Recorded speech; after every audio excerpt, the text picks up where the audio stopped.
What do you think? Why do we choose against our better judgment sometimes? We know something's good, but then we hold back, either because there's so much uncertainty around it, or we feel like, yeah, that's a good option, but I don't really think it fits me. And the option that we do go with might very well bring us the results we wanted, but it still leaves us feeling like there's something's missing. When we fall into one of the three common traps, we start making decisions which leave us feeling unsatisfied with what we get, or it gradually takes us in a direction which we have no wish of going. So let's see how to succeed beyond these self-limiting beliefs that make us miss out on some of the most promising possibilities in life and start making decisions without getting in our own way. When making a decision, we like to go with the option that we know has worked in the past, right? It's like that solution has got a proven track record, and we do this because our brain likes to use mental shortcuts to make decisions or solve problems by using what's worked in the past. It's called heuristics,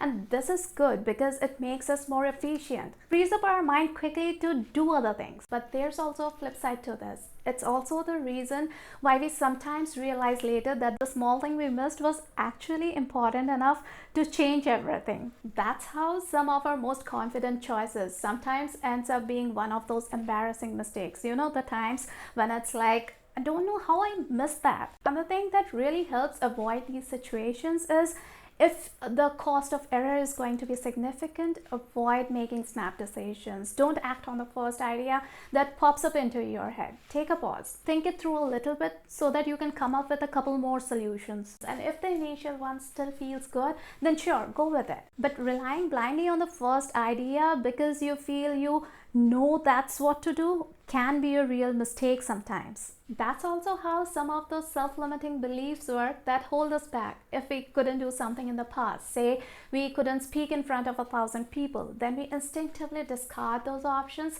that requires us to do that again. And that sounds logical, but it can make us miss some of the most promising opportunities in our life. We have to decide whether it's a price we are willing to pay. So how do we stop holding ourselves back when making decisions? That needs us to know and to notice the moments when we like some option, but then we get a kind of resistance in our stomach. The idea feels tempting, but then we think it's a good idea, but I don't think I'm this enough or I'm that enough to pull it off. And so we settle down for the next best option. And sometimes even the uncertainty around the choices make us uncomfortable, and we step back into safety, step back into the known familiarity of the space created by our self-limiting beliefs, by those thoughts that justify our holding back. One way to sidestep this trap and make more satisfying decisions is to look out for those only ifs or buts when we are crossing out a good option. That's where most of our self-limiting beliefs hide. And get comfortable with uncertainty. We think it's bad,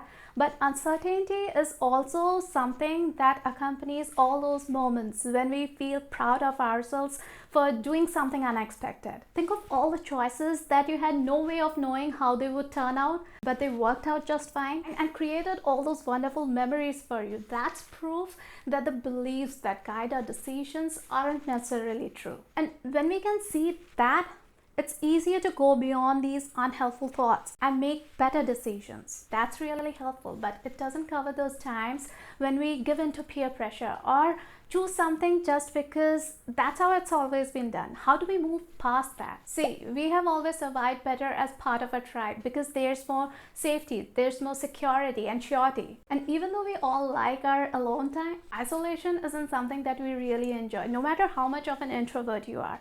And I can personally testify to that. And this means that we may like to carve our own path, make choices that go against convention because we feel it's the right one for us. But we also naturally make conventional choices in other areas of our life. The problem arises when we start regretting the decisions we made, whether it was a usual one or we were rebelling against it. And the best way to avoid such a situation is to ask yourself, what are we giving up when we are choosing one option? Because that's the price of the decision. So are we willing to pay that price? Does the value of what we will get in the end justify the price it demands? That's how we go into something with our eyes wide open, so that there are less or no regrets later. But that works best if we know there's nothing coloring our judgment. There are no self-limiting beliefs distorting our view of what we think we are capable of, what's truly important for us. And these videos over here show how to do just that in a very simple and practical way,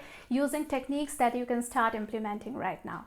I hope you found this video helpful. Take care, and I'll meet you in the next video.